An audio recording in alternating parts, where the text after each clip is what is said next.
பேராசிரியர்கள் எல்லாம் முன்னாடி இருக்கீங்க. உண்மையிலே மகிழ்ச்சியாக இருக்கிறது. கம்பன் சங்கத்தின் பொறுப்பாளர் சண்முகம் ஐயா அவர்கள் இருக்கிறார். சித்ராதேவி அம்மா அவர்கள் பெரிய ஒரு எழுத்தாளருடைய மகள் அவர் இருக்கிறார். இந்த மிகப்பெரிய தாவை பிரியா இருக்கிறாங்க. உண்மையிலேயே மகிழ்ச்சியாக இருக்கிறது. ஏன் என்று கேட்டால் வானம்பாடிங்கிறதே இளைஞர்களின் சொத்து தான். இவ்வளவு இளைஞர்கள் இருக்கும்போது மறுபடியும் அந்த வானம்பாடி ஒரு நியாயப்பட்டது தான். இதே போலதான் இந்த இளைஞர்கள் சேர்ந்து உருவானது தான் வானம்பாடி. வானம்பாடியை பாராட்டுறாங்களோ இல்லையோ திட்டுவாங்க எல்லாரும். அது ஏங்கிறத அழகா செந்தில் சொல்லிட்டாரு. இந்த அவையில பெண்ணியத்தை பற்றி பேசுவதற்கு தலைமை தாங்கக்கூடிய 100% பொறுப்பு என்னுடைய ஒரு சாலை மாணாக்கரான மோ செந்தில்குமார் அவர்களுக்கு இருக்கிறது. உண்மையிலேயே அவர் செய்து வரும் பணி அபாரம். அது என்ன, அது ஒரு வார்த்தைகளே இல்லை அவருடைய செய்து வரக்கூடிய பணிகள். கேரளாவில் மலையாளத்தில் கேஆர் மீரா என்று சொல்லக்கூடிய, நான் இளைஞர்களுக்காக சொல்லுகிறேன், நீங்கள் மீராவை வாசித்து விடுங்கள். ஆண் பெண் என்ற பெயரமே உங்களுக்கு மறந்துவிடும். அந்த அளவுக்கு இவர் ஒரு மலையாளத்தில் எப்படி படிக்கிறோமோ அது மொழிபெயர்ப்பு என்று தெரியாத வகையில் அவருடைய எல்லா படைப்புகளையும் தமிழில் தந்து கொடுக்கிறது ஒரு மிகப்பெரிய இது ஒரு சமூக மாற்றம் என்றே சொல்லுவோம். ஒரு காலகட்டத்தின் சமூக பணியாக அவர் செய்து வருகிறார். அதிலும் நான் அந்த இப்போ நீங்கள் எதிர்வெளியீட்டில் போய் அதை பெண்கள் எல்லாம் நீங்கள் அதை கையில் எடுத்துட்டு வச்சிருங்க, அவ்வளோதான் நான் சொல்லுவேன். இப்போ சூரியனை சூடிய ஒரு பெண் ஒரு 600-700 பக்கம் அதை படிச்சுட்டு என்னால் ஒரு வாரம் தூங்கவே முடியும். இதை நான் மிகையாக சொல்லுவேன். அதை தயவு செய்து அதை இருக்கக்கூடிய உமானந்தினி உட்பட்ட பெண் குழந்தைகள் ஒரு முறை அதை எடுத்து கடைசி பக்கத்தையும் நடுவில் ஒரு 2-3 பக்கத்தையும் திருப்பிட்டாது வச்சிருக்கணும். அப்படியே அது என்ன சொல்றது, ஒரு பெண்ணியத்தின் உச்சம் அதுதான். ஒரு கேஆர் மீரா செய்த பணியும் இவர் பெண்ணியவாதியாக இருந்ததனால்தான் அதை செய்ய முடியும். அப்படியே அதனுடைய ரத்தமும் சதையுமாக அப்படியே அதை கொண்டு வந்திருக்காரு. அதுலேயும் என்னுடைய மகள் மருத்துவம் MD 2வது வருஷம் படிக்கிறாங்க. அவளுக்கு ஒரு மாப்பிள்ளை தேடிக்கொண்டிருக்கிறேன்.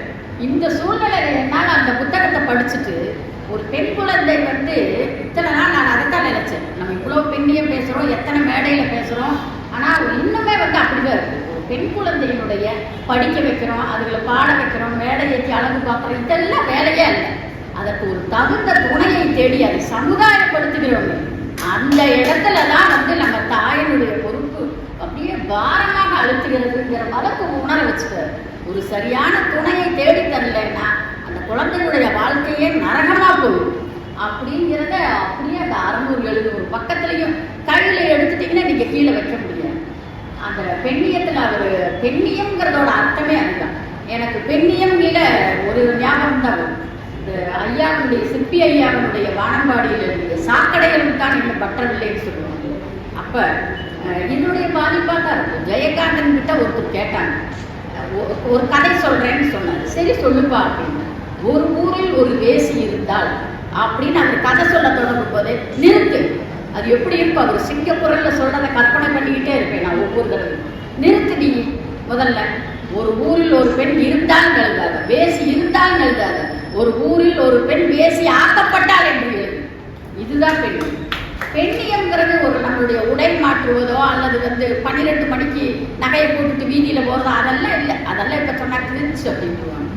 என்ன இப்படி பேசிட்டு இருக்கிறாரு. ஒரு பெண்கிறது இன்னைக்கு பெண்ணியம்னா என்னன்னா, ஒரு பெண் தான் செய்ய விரும்புவதை செய்வது மட்டுமல்ல, தனக்கு பிடிக்காததை செய்யாமல் இருப்பதற்கு உரிமை வேண்டும். அதுதான் உண்மையான பெண்ணியமாக இருக்க முடியும். இப்போ பெண் மொழி இதனுடைய தலைப்பு பார்த்தீங்கன்னா வானம்பாடியில் பெண் மொழி, பெண் குரல். அதில் இது எப்போ தொடங்குச்சுன்னா, ஏன் என்னைய இந்த கட்டுரை படிக்க தேர்ந்தெடுத்தார்கள் என்று சொன்னால், என்னுடைய MPhil ஆய்வு, PhD ஆய்வு என்று சொல்லுகிறோம். இளமுனைவர் பட்டம், முனைவர் பட்டம் ரெண்டுமே நான் வானம்பாடி இதழ்களைத்தான் எடுத்துக்கிட்டேன்.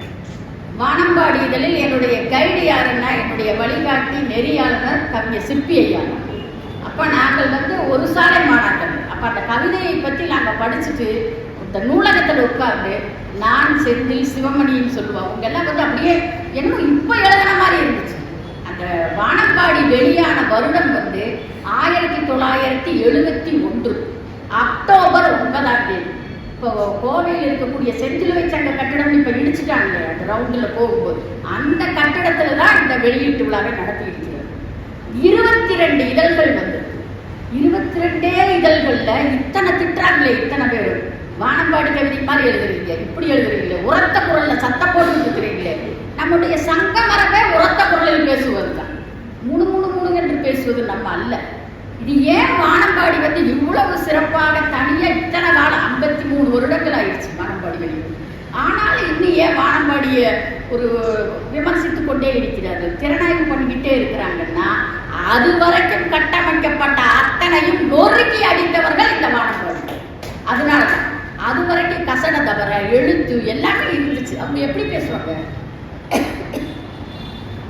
இருமலை பத்தி ஒரு கவிதை, செருமலை பத்தி ஒரு கவிதை, கிணத்துல விழுந்துருச்சு நிலம் அதை தூக்கி விடு அது ஒரு கவிதை, இருமை கவிதைகள். நமக்கும் அந்த கவிதைக்கு அவ்வளவு தூரம் இப்படி பார்க்க வேண்டும். அது என்ன அர்த்தம் சொல்லுது, இது மாதிரி இருக்குமா அல்லது அது மாதிரி இருக்குமா? நான் எடுத்துக்காட்டுகள் எல்லாம் சொல்ல விரும்பல, ரொம்ப வருத்தப்படுமா.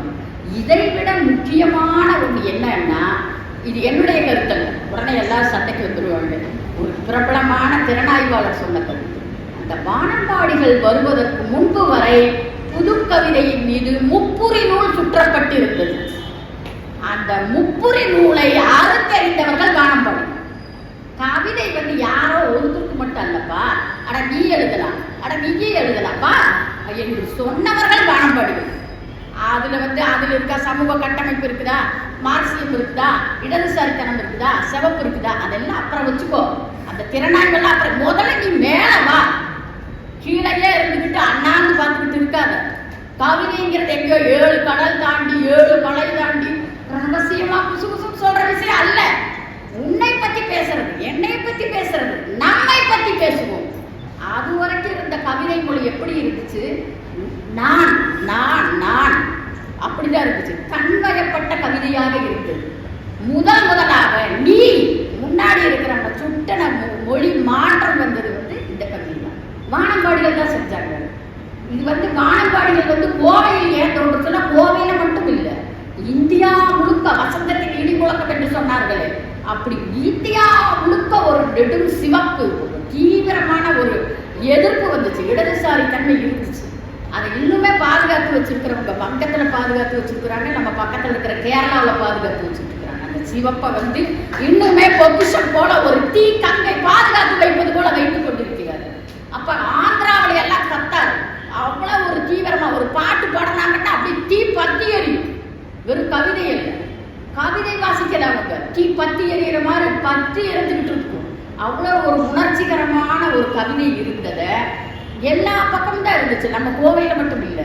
ஆனா இந்த கோவையில் இதோ இந்த இளைஞர்கள் தான் அதிகபட்ச வயதே 30 வயது தான் ஒவ்வொருத்தரும். இதே காந்தி பூங்கா, கோவையில் இருக்கக்கூடிய காந்தி பூங்காவில் நம்ம வந்து இப்போ எல்லாரும் நாற்காலியில் உட்கார்ந்துருக்கிறோம். அங்கே வருவோம் ஒரு 10 மணிக்கு, ஒரு 10 பேர் கூடுவாங்க, கவிதையை பேசுவார்கள். அப்போ வந்து படிமம் எல்லாம் தெரியாது, இப்போ இருக்கிற மாதிரி படிமம் எஸ்ரா பவுண்டு அதெல்லாம் அவங்களுக்கு வாய்ப்பே இல்லை. நம்மளுக்கு இப்போ செல்லு இருக்கிறனால டக்குன்னு ஒரு கூகுளில் போட்டு பார்த்தா என்ன வந்துடும். ஆனால் அப்போ அவங்களுக்கு இல்லை, படித்து படித்து படித்து படித்து தங்களை செதுக்கி கொண்டார்கள். அவங்களுக்கு எல்லாத்துக்குமே வந்து இவங்களுக்கு யாருக்கும் நேர்த்தேமா தெரியாதனால இப்போ எழுதுறோம் எல்லாரும். இப்போ ஒரு டி நகர்லையோ அல்லது நம்ம இந்த வீதியிலையோ முட்டணும்னா எதுக்காக 2 கவிஞர் மேலே முட்டான்னு நம்ம வீட்டுக்கு போக முடியும். 2 கவிஞர்கள் மேலே முட்டி போதிட்டு தான் போவோம். இது ஒன்றும் ஒரு தவறானது இல்லையே, மைனஸ் இல்லையே. இதுக்கு என்ன தப்பு? நான் எனக்கான எழுத்தை நான் எழுதுறேன், ஆணா இருந்தா என்ன பெண்ணா எழுத. இந்த நிலையை கொண்டு வந்தவர்கள் தான் இவங்க. நீ படிமத்தை பார்க்காத, யாப்பு பார்க்காத, உன் மனசுக்கு எது தோணுதோ அதை எழுது, அதுதான் கவிதை. பாருங்க, பாப்பா பேசும்போது சொன்னாங்களே, நாங்கள் பயமா தான் இருக்குது, அச்சத்தோடு. அச்சமே இல்லை, குரலில் ஒரு அச்சம் இல்லை. அது போலதான் மேடையில் ஏற்றியவர் இந்த வேலையை தான் அவங்க செஞ்சாங்க. இன்னுமே யோசிச்சு பாருங்க, ஒரு 50 வருஷத்துக்கு முன்னாடி ஒரு திரைப்படத்தில் கூட நமக்கான மொழி இல்லை. சின்ன கவுண்டர்ல நமக்கான மொழி இருந்துச்சு. ஆனா 50 வருடத்துக்கு முன்னாடி பாருங்க, ஒரு வேலைக்காரன் கூட எந்த மொழியில் தான் பேசுவா, பிராமண பாஷை தான் பேசுவோம். ஜலம் வேண்டுமா ஐயாங்க, எங்கிருந்து வந்துச்சு ஜலம், எங்கிருந்து வச்சது தூத்தம், அப்படிதான் இருந்துச்சு. ஒரு பொது அசோகமித்திரன் கதைகளை படிச்சு பாருங்க, இப்பவுமே பிராமண பாஷை தான் இருக்கும். ஆனா அதை அடித்து நொறுக்கி கொண்டு இப்ப பெருமாள் முருகன் எழுதுறாரு. எத்தனை தலித்தியம் வந்ததுக்கு காரணமே வானம்பாடி. 70களில் இவர்கள் போட்ட அடித்தளம் தான் பெண்ணியமும் தலித்தியமும் தனித்தனியாகவே உருவாச்சு. ஆனா அதை ஒத்துக்க மாட்டாங்க. வானம்பாடிகள் வெறும் நெம்புகோல் கவிதை எழுதினாங்க, நெம்புகோல் புரட்டி போட்டாங்க. அப்படி இல்லை, அவர்கள் தந்த ஒரு பாடு பொருள் தேர்வு, அது வரைக்கும் இருமையாக இருந்ததை மட்டும்தான் நம்ம எழுதணும், உயர்ந்த விஷயங்களை தான் எழுதணும், விளைமாதுகளை பற்றியெல்லாம் எழுதுறது பாவம் அப்படின்னு அதை பூரா அடித்து நொறுக்கியவர்கள் வானம்பாடுங்க. சாக்கடைகளும் தான் இன்னும் வற்றி விடவில்லைன்னு எழுதினாரு. அந்த பெண்ணினுடைய பங்களாதேஷ் அகதினார். கனி கொய்கிறேன் என்று ஒருவன் வாளால் என் இடது பக்க மார்பை அடித்தான், அதனுடைய நீண்ட வடு என்று ஒரு கையை பொத்திக்கொண்டு ஒரு பங்களாதேஷ் அகதி பெண் சொல்லுகிறத கவிதையாக வடிக்க முடியும், ரத்தனம் சதையுமாக வடிக்க முடியும் என்று காட்டியது. இதுதான் பெண். இதை பற்றி நம்ம ஆண்மொழி பெண்மொழி என்று பிரித்து பார்க்க வேண்டியது. பெண்ணால் தான் ஒரு பெண்ணின் துயரத்தை எழுத முடியும். ஆனால் அதை வந்து நம்ம யாருக்காக எழுதுறோம்? ஆண் அதை செய்யாமல் இருப்பதற்காக. பெண்மொழியினுடைய நோக்கம் என்ன? ஒரு ஆணை முட்டுச்சந்தையில் நிறுத்துவது என்று KR மீராவை சொல்வது போல ஒவ்வொரு பெண் எழுத்தினுடைய நோக்கம் வந்து அதுதான். ஒரு ஆணை வந்து மார்க்சியம் என்ன சொல்லுகிறது என்றால், ஆண் வந்து தாராளமயமான முதலாளிக்கு அடிமையாக இருக்கிறான். ஆண் அந்த அடிமையின் அடிமையாக வீட்டில் பெண்ணை வைக்கிறான். அப்ப அடிமைக்கு ஒரு அடிமை. பெண் வந்து 2 கட்ட போராட்டத்தையும் செய்ய வேண்டியவர்கள். அப்ப ஒரு பெண் போராடும் போது அந்த ஆணுக்கும் சேர்த்து போராட வேண்டிய இரட்டை கடமை வந்து விடுகிறது. அதைத்தான் மார்க்சியம் சொல்லுது. மார்க்சியத்திற்குள் பெண்ணியம் அடக்கம் என்று மார்க்சியவாதிகள் சொல்லுகிறார்கள் என்றால் இதுதான் காரணம். நான் வந்து ஞானியோடும் நான் இந்த திறனாய்வு வானம்பாடியை எடுக்கும் போது எல்லாரும் சொன்னாங்க, அவங்க சண்டை போட்டுட்டு பிரிஞ்சுக்கிட்டாங்க. அதுல ஒரு பக்கம் வந்து கலைதான் வேண்டும், எழுத்து நீ என்ன எழுதினாலும் அதுக்குள்ளார இலக்கியத்துவமும் கலைத்துவமும் இருக்க வேண்டும் என்று சொன்ன ஒரு முனையில் இருந்தவர் கவிஞர் சிற்பி. மார்க்சியம் வேண்டும், சமுதாயத்துக்காக எழுதாத எழுத்து இல்லை என்று சொன்னவர் ஞானி. 2 பேரும் 2 முனையில் இருந்தார்கள். எப்படி நீங்கள் 2 பேரையும் வைத்து நீங்கள் உங்கள் ஆய்வை முடிக்கப் போகிறீர்கள் என்று என்னை எல்லாரும் பயன்படுத்தினாங்க. செந்தில் தான் அப்ப சொன்னாரு, அதெல்லாம் ஞானி அருமையானவர்கள், அவர் போல ஒரு மனிதர் பார்க்க முடியாது என்ற அந்த முதல்ல சொன்ன வார்த்தை எனக்கு இன்று போல் இருக்கிறது. ஞானி வீட்டுக்கு போனோம். நானும் சித்தூர் கல்லூரியில் இருக்கக்கூடிய உமாவும் போகும்போது அவருடைய முதல் நாளில் அவரை எப்படி சந்திக்கணும், அவர் எனக்குரிய நூல் தகவல்கள் மார்க்சியம் பற்றிய படிப்பு, அவரோட சேர்ந்து நான் ஒரு 10 புத்தகங்களை வெளியிட்டேன் என்றால் ஞானி வந்து ஒரு வெறும் மார்க்சியவாதி மட்டுமல்ல, அவருக்குள்ள இருந்த அந்த பெண்ணியம், அவருக்குள்ள இருந்த அந்த இலக்கியம் எல்லாமே அவருக்கு. 2 பேருமே என்னை மகள் போல நினைத்துக் கொண்டார்கள். 2 பேருமே ஒருவர் மீது ஒருவர் பேரன்பு வைத்தவர்கள். அதை வந்து சந்திப்பதற்கு, அதை தெரிந்து கொள்வதற்கு தான் என்னுடைய ஆய்வு வந்து பயன்பட்டது. அப்ப இந்த ஆய்வு செய்யும் போது பெண்கள் வந்து நீங்க பெண்களே இல்லை வானம்பாடியில். இதுதான் ஒரு முரண்பாடு. வானம்பாடியில் வந்து எத்தனை பேர் எழுதியிருக்காங்க? 221 கவிஞர்கள் எழுதியிருக்கிறாங்க. 491 கவிதை சின்ன சின்ன கவிதைகள் சேர்த்தனா ஒரு ஏறத்தால் 500 கவிதைகள் வச்சுக்கலாம். 500 கவிதைகளில் பெண்கள் ஒரு 3-4 பேர் தான். அது அவங்க யாருன்னே தெரியாத ஒரு சின்ன கவிதைகள் எழுதிட்டு போயிட்டாங்க. இப்போ சிற்பி போலையோ அல்லது குடியரசு போலையோ அப்படியெல்லாம் பெரிய பெரிய கவிஞர்கள் தொடர்ந்து எழுதிய பெண்களே இல்லை. ஆனால் ஏன் வந்து அதை பெண்ணியத்தின் தொடர்ந்து சொல்கிறோம்? அதுதான் இப்போ வந்து நம்ம நினைத்து பார்க்காத பாடுபொருள்களை நம்ம 53 வருஷத்துக்கு முன்னாடி நினைச்சு பார்க்கணும். இப்போ இருக்கக்கூடியதை நம்ம இது சொல்லக்கூடாது. அப்பவே வந்து அவர்கள் பெண்ணிய மொழியை, பெண்ணியத்தை அவர்கள் வந்து எழுதி கொண்டிருக்கிறார்கள் என்று சொன்னால் அதற்கு காரணம் வந்து வானம்பாடிகளுக்குள்ள இருந்த அந்த பெண்மையை ஒரு உணர்ந்து கொண்ட அந்த பெண்ணியத்தின் துவக்கம் தான் சொல்லணும்.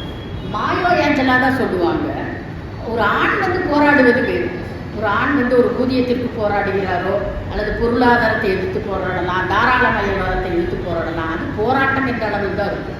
ஆனால் ஒரு பெண் வந்து தனக்காக போராடினாலும் கூட அது மற்ற பெண்களுக்கும் சேர்த்தான ஒரு போராட்டமாக மாறிவிடுகிறது.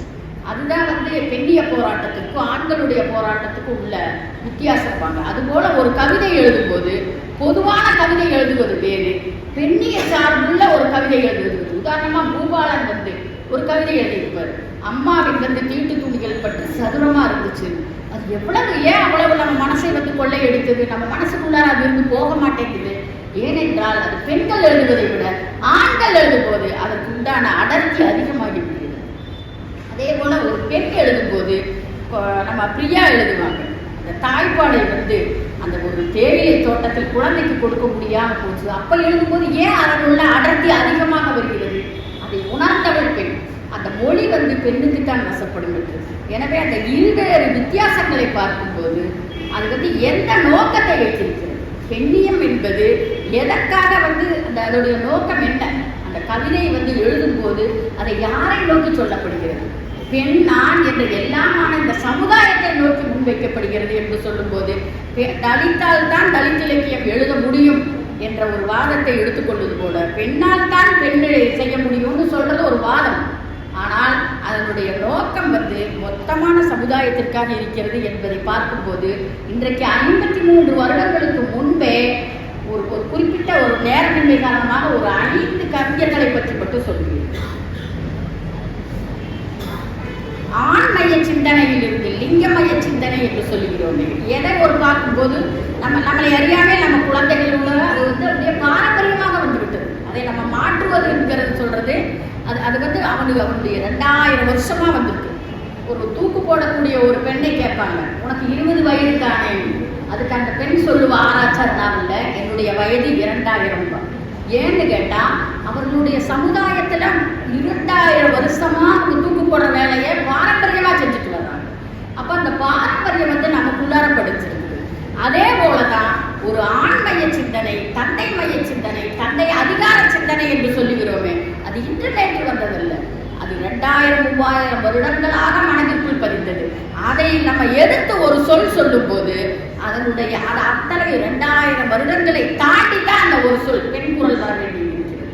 வெறும் ஆணிய மொழிக்கும் பெண்ணிய மொழிக்கும் உள்ள வித்தியாசம் இதுதான். 2000-3000 வருடங்களை பின்னோக்கி பாய்ந்து அதை பாய்ச்சலாக தாண்டி வந்தால்தான் உங்களால் ஒரு பெண்ணிய மொழியை எழுத முடியும், ஒரு படைக்க முடியும்.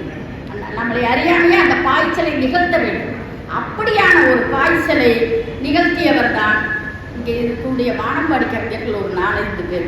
அதில் நான் முக்கியமாக சொல்ல வேண்டியது விவாகரத்து. இப்போ அதிகமாக பேசுபொருளாக இருக்கிறது 40 வருடம் வாழ்ந்தவர்கள், 45 வருடம் வாழ்ந்தவர்கள் கூட என்ன பண்ணுறாங்க, இப்போ விவாகரத்து கொடுக்குறேன், எனக்கு ஜீவனாம்சம் 40 லட்சம் தரணும் 50 லட்சம் தரலைங்கிறது ஒரு பெரிய வைரலாகிட்டு இருக்குது.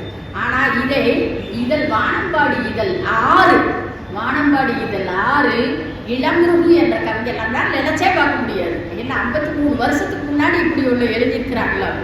தலைப்பே விவாகரத்து. வானம்பாடி இதழில் வந்திருக்கு.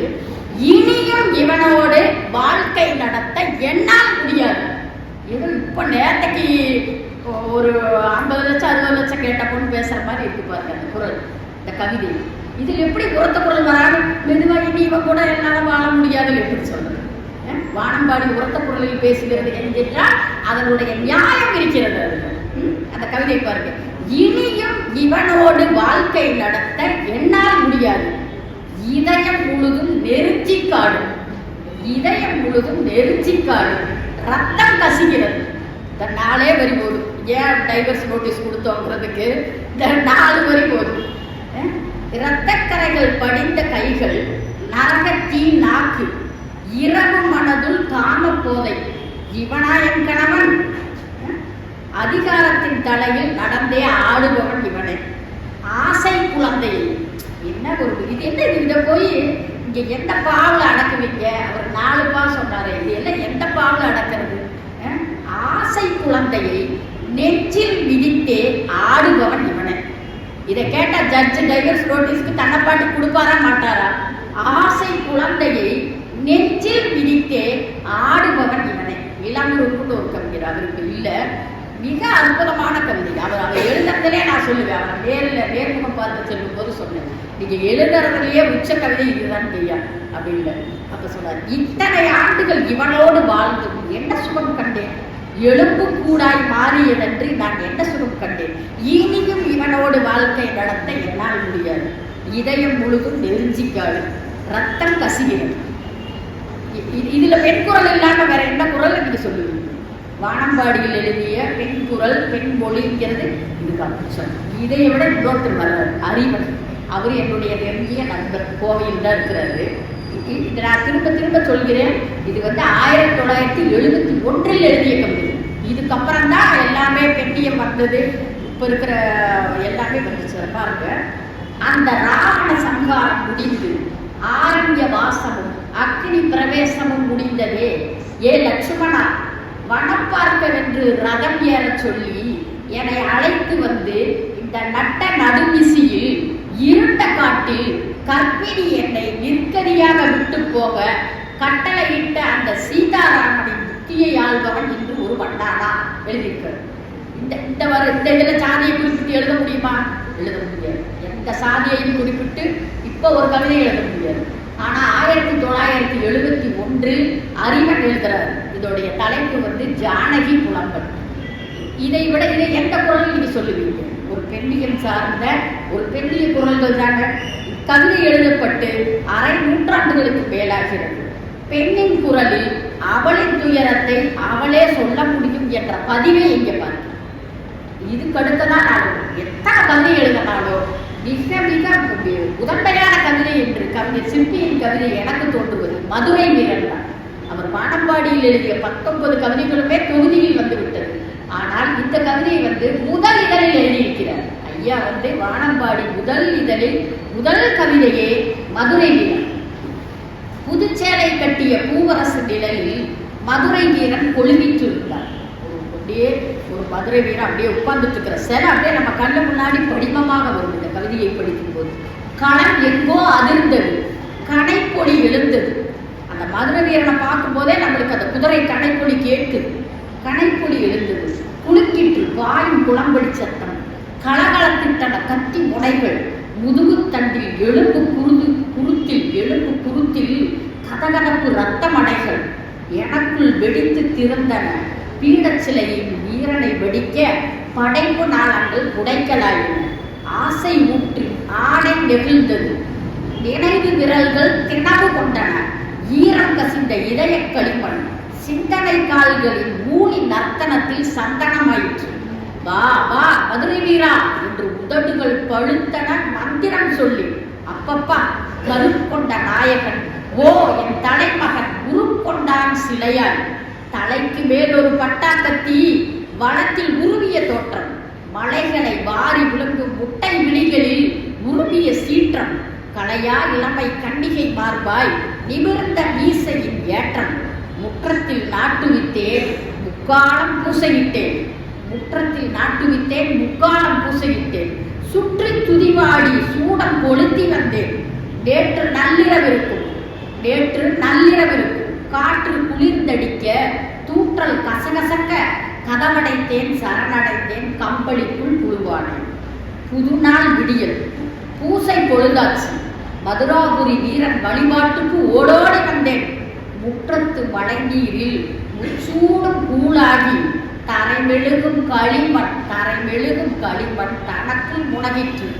அந்த பெரிய அந்த மதுரை வீரன் பூரா மழையில நனைஞ்சு பூரா அந்த முற்றம் பூரா வெறும் களிமண்ணா ஓடிட்டு இருக்கு. அப்படியே பார்க்கும்போது மதுரை வீரனை எவ்வளோ பெருசா வடித்து வைத்திருந்தேனே, அத்தனையும் வெறும் முற்றத்துல வெறும் களிமண்ணா போயிருச்சே என்று அவன் அப்படியே திகைச்சு நிற்கும் போது இதனுடைய உருவகம், இதனுடைய குறியீடு வேறு.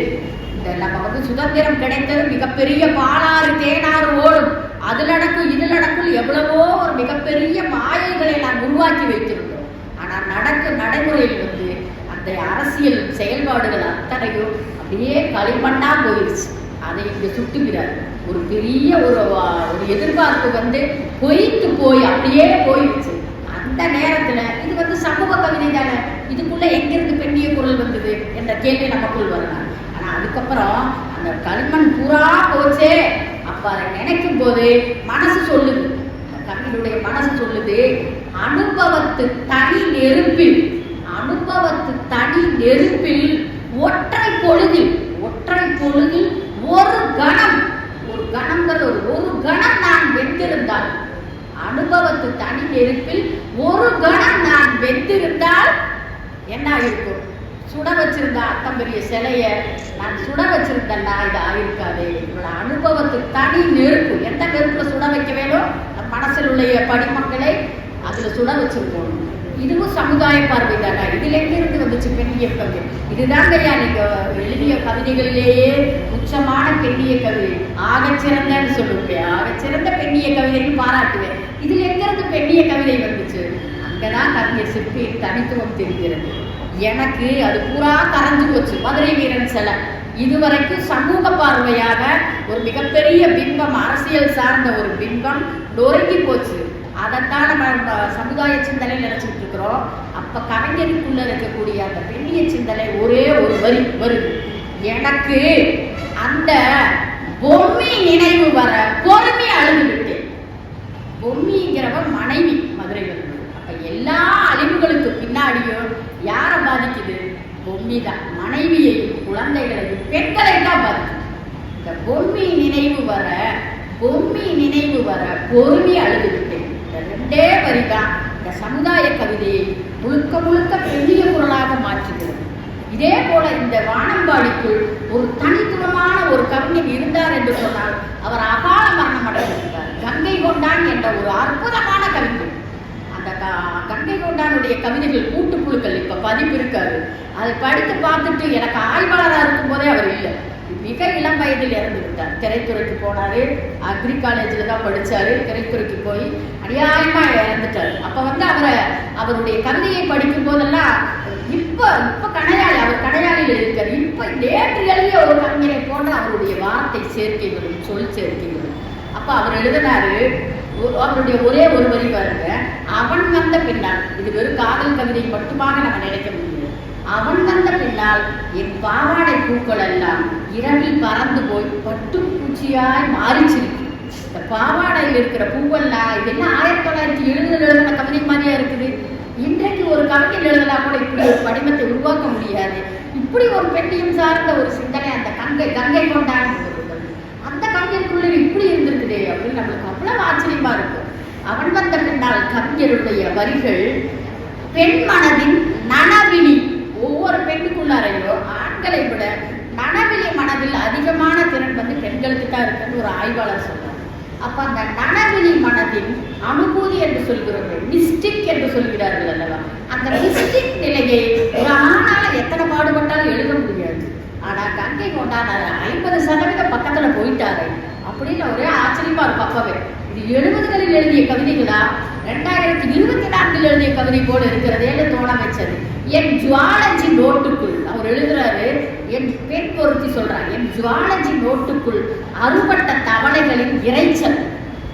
அப்ப ஒரு பெண் அந்த இறைச்சல், அந்த தவளை ஆணுக்கு இறையுமான்னு தெரியாது, ஒரு பெண்ணுக்கு ஜுவாலஜி நோட்டுக்குள்ள ஒரு, அதனாலதான் இப்ப அதெல்லாம் வேண்டாம், வெறும் ஆர்டிபிஷியலான தவளை மட்டும் போதுன்னு சொல்லிட்டாங்கன்னு நான் நினைக்கிறேன். தவளைகளின் இறைச்சல் எப்படி பாருங்க, அது தவளை கத்திக்கிட்டே இருக்குது. அவர் ஜுவாலஜி நோட்டுக்குள்ள அப்பெல்லாம் கெஜ தவளையை போட்டு ஒரு குண்டூசி வச்சு இப்படியெல்லாம் அமைச்சு வைப்போம் ஜுவாலஜியில்.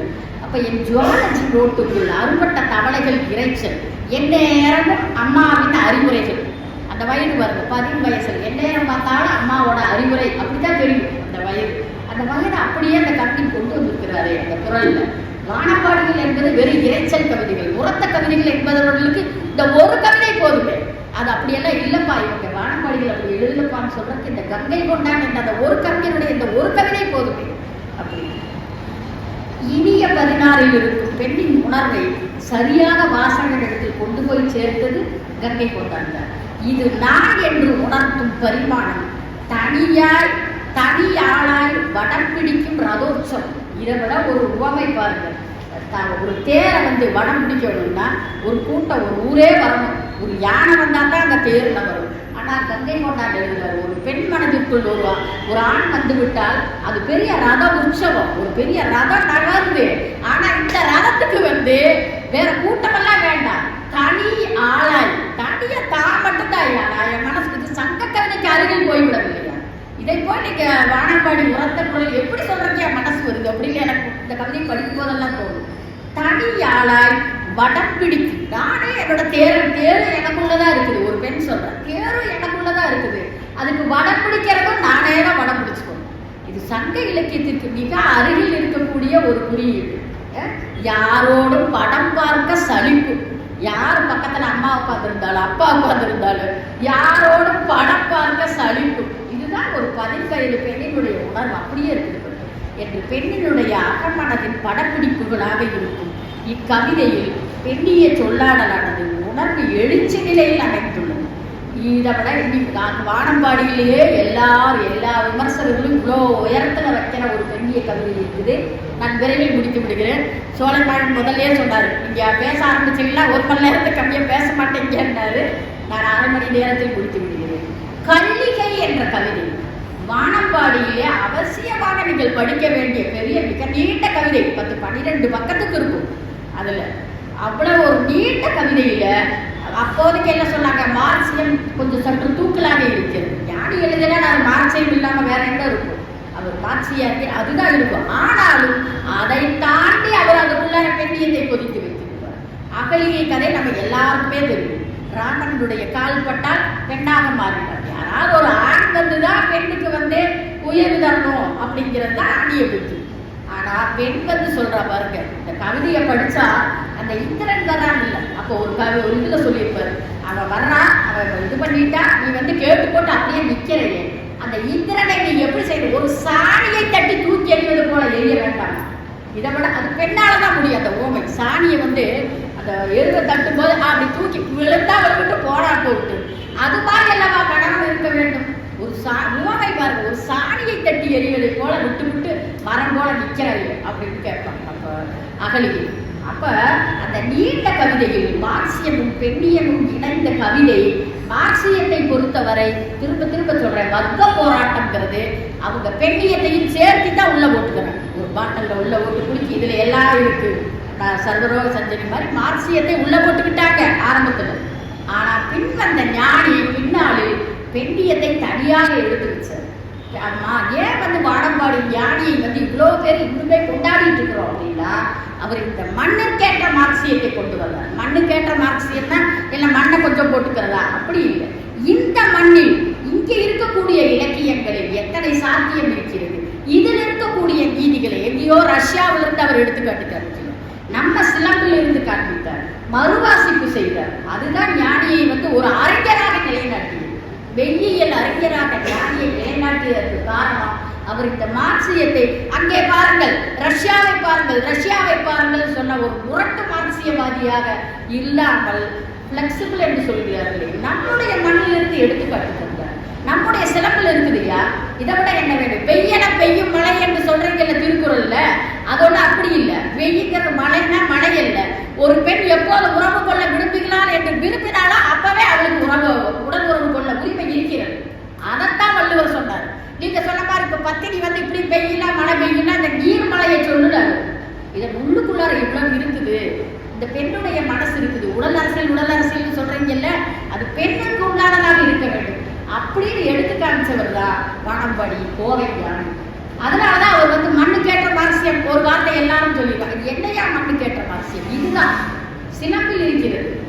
மணிமேகலை எல்லாரும் சாப்பாடு கொடுத்தாங்க, அதுல பாரு அதுதான் மார்க்சியம்.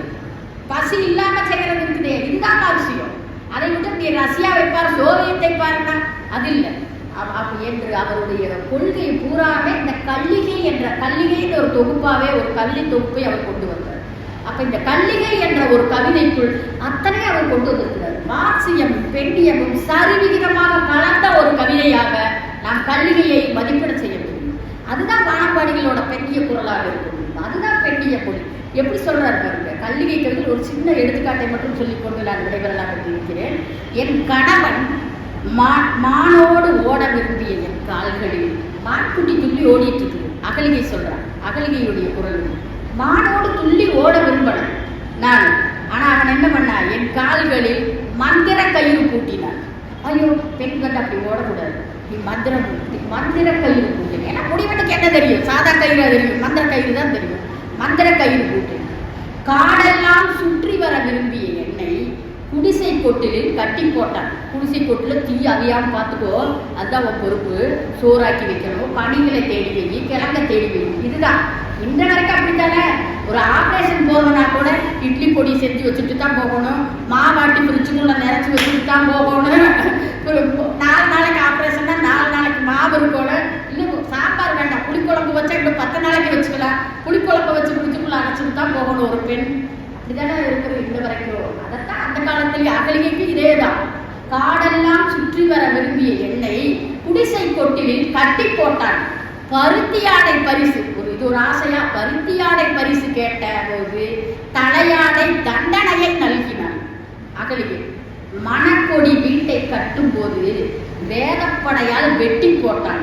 தெய்வமே என நான் புழுங்கிய போது கல்லையும் கல்லுக்குள்ளையும் நட்டு வச்சான். நான் தெய்வமே இந்த கொடுமையால் நினைச்சான். அவன் சாமி படக்குள்ள கல்லுக்குள்ளெல்லாம் கொண்டு வந்து இதை கல்லை நட்ட கல்லை தெய்வம் என்று 4 புஷ்பம் சாத்திய மாதிரி கல்லையும் புல்லையும் நட்டு வைத்தான் அவன் முனிவன். குழந்தைங்கிறது தான் எத்தனை நம்ம வந்து பெண்களுக்கு வந்து கடைசியாக, ஆனால் இப்போ இந்த காலத்தில் அதையும் கூட சொல்ல முடியாது.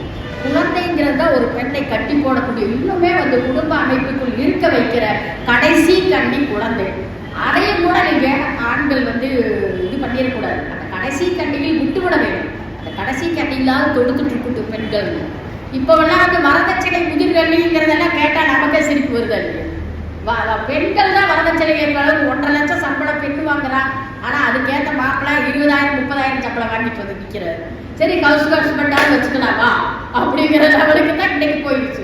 இன்னைக்கு போய் நம்ம வரதட்சணைன்னு சொன்னா எல்லாரும் இந்த பக்கம் திரும்பி சிரிப்பாங்க. வரதட்சணை பற்றி ஒரு கவிதை எழுத முடியாது. ஆனால் இதில் வானம்பாடிகளில் ஒரு வரதட்சணை கவிதை கூட இல்லை, ஒரு புதுக்கட்டி கவிதை கூட இல்லை. வானம்பாடிகளுக்கு பிறகு ஒரு புது கவிதை வெள்ளமாக பெருகியது. அப்போ வந்து ஒட்டி விட்டது தான் அந்த வரதட்சணை. அந்த சமுதாய பிரச்சனைகள் வரும்போது இத்தனை புது கவிதையை வீர்த்து போக செய்கிற மாதிரி அந்த அத்தனை கவிதைகள் உள்ள வந்துச்சு. அதனால என்ன தப்பு வீர்த்து போகிறது? எல்லாரும் தானே எழுதுறாங்க, எழுதிட்டு வரட்டுமே, எல்லாரும் மேடை எழுதுது. அதுதான் வந்து காலம் வந்து அதை தீர்மானிக்கிட்டு. காலம் வந்து இப்போ வரதட்சணை கவிதை யாரும் எழுதுறது இல்லையே, காலம் தள்ளி விட்டுரும். முதல்ல எழுத வரட்டும் அவங்க என்று நினைத்தவர்கள் தான் மனம்பாடு. அதில் அந்த குழந்தைகளை பற்றி அகலிகை சொல்லுகிறார். குழந்தை என்பது பெண்ணுக்கு சுமையா சுகமாங்கிறது எப்போ வரைக்கும் இன்னுமே வந்து முடிவு வரல. அப்போ சொல்றா, என் குழந்தைகள் மூலம் மண்ணில் வேர்பிடி. ஞானி எழுதுறாரு 50 வருஷம் 53 வருஷத்துக்கு முன்னாடி இந்த வார்த்தை எழுதுறாருக்கும் போது எவ்வளவு வியப்பா வருது நமக்கு. வானப்பாடிகள் என்ன செஞ்சிருக்கிறாங்கிறத நம்மளுக்கு அப்படியே வியந்து வர நிற்க வைக்கிறது இல்லையா? என் குழந்தைகள் மூலம் மண்ணில் வேர்பிடித்திருந்த எம்மாள், மண்ணில் வேர் பிடிக்க வைக்கிறது குழந்தைதான் ஒரு பெண். அதை எம்மாள் வேற எடுத்து கொண்டு விண்ணில் விளையாட முடியவில்லை. அதுக்காகத்தான் அங்கே அவள் இருக்கிறான். அப்போ அவர் இதை படிச்சுட்டு நான் எப்படி ஐயா இதை எழுதலைங்க யாரும் ஐயா கிட்டேன் இந்த வரியை பின்னாடி எனக்கு எழுதி போட்டு எனக்கு காய்ச்சல் வந்துருச்சு. இந்த வரிகள் எல்லாம் இந்த கல்லிகையை முடித்து விட்டு நிஜமாவே 10 நாள் காய்ச்சலோடு இருந்தார். பாருங்க, இரும்பு உடலுடன், இரும்பு உடலுடன் கரும்பு இதயத்துடன், இரும்பு உடலுடன் கரும்பு இதயத்துடன் என்றாவது ஓர் ஆடவன் பிறந்த மேனியில் ஒரு முறை வந்தால் இளக இடுப்பில் கட்டியிருந்த கற்பு சேலையை காற்றில் விட்டுவிட தயாராக இருக்கும். இதை எழுதுற வருஷம் 1971, மறந்துடக்கூடாது. இரும்பு உடலுடன் கருப்பு இதயத்துடன் என்றாவது ஒரு ஆடவன் பிறந்த மேனியில் ஒரு முறை வந்தால் இளக இடுப்பில் கட்டியிருந்த கற்பு சேலையை காற்றில் விட்டுவிட தயாராக இருந்தோம். அதுக்கப்புறம் தான் அவர் ஒரு முடுக்கு வைக்கிறார். அப்படி நேர்ந்து விட்டால் இறைவனே வந்தான் என்று புராணம் எழுத ஏடும் எழுத்தாணியும் இடுப்பிலே வைத்திருந்தனர். அப்படி யாராவது தெரியாம வந்து கற்பு சேலை காத்துல பறந்துச்சுன்னா சாதாரண மனுஷங்கிட்ட இவங்க கற்பை இழக்கல, இறைவன் தான் வந்தான் அப்படின்னு எழுதுறதுக்காக ரெடியா ஒரு ஏடும் எழுத்தாணியமாக நின்றுட்டாரு. இதெல்லாம் எவ்வளவு புரட்சிகரமான சிந்தனை. ஒரு பெண்ணிய மொழி அப்படியே ததும்பி வழி ஒரு பெண்ணுடைய அகலிகை. இதைத்தான் வந்து வானம்பாடிகள் செய்தார்கள். இவர்கள் இவ்வளவு காத்திரமாக இவ்வளவு சரியாக சொன்னதற்கு பிறகுதான் பெண்ணியம் என்கிற உடல் அரசியல் ரேவதி, குட்டி ரேவதி அத்தனை பேர் 80களில் ஒரு தீவிரமான வேற எந்த மொழியிலும் இல்லாத அளவுக்கு தமிழ் மொழியில் பெண்ணியம் காத்திரமாக வீறு கொண்டு எழுந்ததுன்னா அதற்கு அடிப்படை அவர்கள் ஒத்துக்கொள்கிறார்களோ இல்லையோ அதற்கு அடிப்படையாக இருந்தவர்கள் வானம்பாடிகள் தான். என் உடலை கொண்டே என் ஆசைகளை கொண்டே என்னை எவ்வளவு கேவலப்படுத்தி விட்டான் அந்த முனிவரை சொல்ற அகலிகை. என் உடலை கொண்டே, என்னுடைய உடல்ங்கிறது என்னோட சொத்து, அது என்னோட பொக்கிஷம், ஆனா அதைய வச்சுக்கிட்டே என்னை கேவலப்படுத்திட்டானே. இந்திரனும் முனிவரும் மாற்றி மாற்றி எவ்வளவு ஒரு அங்கலாய்ப்பான ஒரு குரல். இதுதான பெண்ணிய மொழியாக இருக்க முடியும். என் உடலை கொண்டே என் ஆசைகளை கொண்டே என்னை எவ்வளவு கேவலப்படுத்தி விட்டான். அதுதான் இன்னைக்கு வரைக்கும் கொண்டு வருது. 2025க்கு சேர்த்து ஒரு கேள்வி அகலிகை கேட்பதாக ஞானி எழுதுகிறான். இவன் எங்களை மட்டுமா கேவலப்படுத்தினான்? இவன் எங்களை மட்டுமா கேவலப்படுத்தினான்? இவன் ஒருவன் மட்டுமா எங்களை கேவலப்படுத்தினான்? இதுதான் பெண் குரல். இவன் எங்களை மட்டுமா கேவலப்படுத்தினான்? இவன் மட்டுமா கேவலப்படுத்தினான்? இதுதான் கவிதையுடைய ஒரு என்ன செய்ய வேண்டும் கவிதைங்கிறதுக்கு பெண்ணுடைய குரல் தான் இது எழுத முடியும். ஒரு பெண்ணால் தான் இவ்வளவு உரத்த குரல், இவ்வளவு வீரியமான ஒரு வார்த்தைகளை சொல்ல முடியும். அந்த பெண்ணிய உணர்வு அவருக்குள் வந்துவிட வேண்டும். அது எல்லாம் எழுதிட்டு அவர் காய்ச்சல் சரிங்கய்யா, அவங்களுக்கு காய்ச்சல் வந்தது சரின்னு நான் சொல்லுவேன். எத்தனையோ பேர் இருந்தார்கள் இவர்கள். இதுதான் இன்னும் 50 வருஷம் கழிச்சுக்கு சேர்த்து அவர் வானம்பாடிகள் அன்றே எழுதி வைத்து விட்டார் ஞானி. எத்தனையோ பேர் இருந்தார்கள் இவர்கள். இவர்கள் எப்படிப்பட்டவர்கள்? உடற்பாத்திக்காகவே உயிர் செடி வளர்ப்போம், உடல் பாத்திக்காகவே உயிர் செடி வளர்ப்போம். இதுதான் அசலான பெண்குரல். இந்த அசலான பெண்குரலை எழுதியவர்கள் வானம்பாடிகள் தான். அதில் உச்சமாக இருந்தவர்கள் பெரிய கவிதைகளிலே மிக உச்சமாக படைத்தவர் சிற்பி ஐயா. அதில் எங்களது கிராமம், என் கிராமம் என்ற ஒரு கவிதையில் அத்தனை பேர்த்தையும் கேட்பேன். எல்லா பெண்களும் வருவாங்க. அதில் இருக்கிற பேர்களை பார்த்தாலே நம்ம கொங்கு பேருக்கு தான். பெண்கள் தான் அதிக பாத்திரமா இருக்கும். ஒரு தடவை எடுத்து பாருங்க, பழனியம்மக்கா, சின்னக்கா, திருமாத்தா, இதெல்லாம் தான். இதுதான் நம்முடைய குரல். நம்ம பெண்கள் அதுக்குள்ளார எடுப்பாங்க. அதுல எடுத்து பாருங்க, அதுல பூராமே பெண்ணியது. அம்மாவை பற்றி அம்மா அவங்களுடைய சிற்பி ஐயாவுடைய அம்மா எருமையையும் குழந்தைகளையும் சமமாக பாவிப்பவர்கள். காலையில அலாரம் வச்சு எந்திரிப்பாங்க. ஆனா இவங்க அந்த மாட்டுல பால் கறக்கிற சத்தத்தை தான் அம்மாக்கள் உழைப்புக்கு அஞ்சார்கள். அதுதான் கொங்கு பகுதி அம்மாக்கள் எப்போதும் பெண்ணிய பேசவில்லை, உழைத்து காட்டினார்கள். அதை அப்படியே சிற்பி ஐயாவுடைய கிராமத்து நதியிலே பெண்ணியம்ங்கிறத அது நம்முடைய கொங்கு பகுதியில் பெண்ணியம் அப்படியே பதிவாகி இருக்கும். அப்படி இருந்த இவருடைய 90 வயதில் ஒரு கவிதை எழுதுகிறார். தன்னுடைய மனைவியினுடைய காதலை பற்றி எழுதுகிறார். தேங்காயின் நார் இருக்கும் பொரியல். அவங்க அம்மா பொரியல் செய்யறாங்க 70 வயசுல. தேங்காயோட நார் இருக்கும். இன்னும் முகநூலில் எழுதுகிறார். இதற்கெல்லாம் வித்திட்டது வானம்பாடியிலிருந்து பெற்ற அந்த மொழிதான். என்ன இருக்கிறாரு முகநூலில் அவர் போன மாசம் எழுதினார். தேங்காயின் நார் இருக்கும் பொரியலில் வெங்காய வேர் இருக்கும் அவியலிலே. வெங்காயத்தோட வேர் அப்படியே இருக்கும். வெள்ளி முடி இருக்கும் சோற்றில். அம்மா செய்யறது சமைக்கிறதுல வெள்ளி முடி இருக்கும். காரத்தின் நெடி இருக்கும் சாம்பாரில். காரத்தோட நெடி இருக்கும் சாம்பாரில். உப்பு ஒரு பிடி இருக்கும் ரசத்தில். எண்ணெய் ஒரு படி இருக்கும் குழம்பில். காரணம் வயது 70 என் மனைவிக்கு. 20 போல் காதல் எங்களுக்குள் இன்னும். ரசித்து ருசித்து நான் உண்டு மகிழ்வதால் இன்னும் காதல். இப்படி வானம்பாடிகள் பெண்ணிய இதுதான் வளர்ச்சி என்று சொல்லி அருமையான வாய்ப்பை அளித்த இந்த பொள்ளாச்சி இலக்கிய வட்டத்திற்கும் சாகித்ய அகாடமிக்கும் செந்தில் நண்பர் செந்தில் அவர்களுக்கும் மனதார நன்றியை தெரிவித்து விடுகிறேன். நன்றி.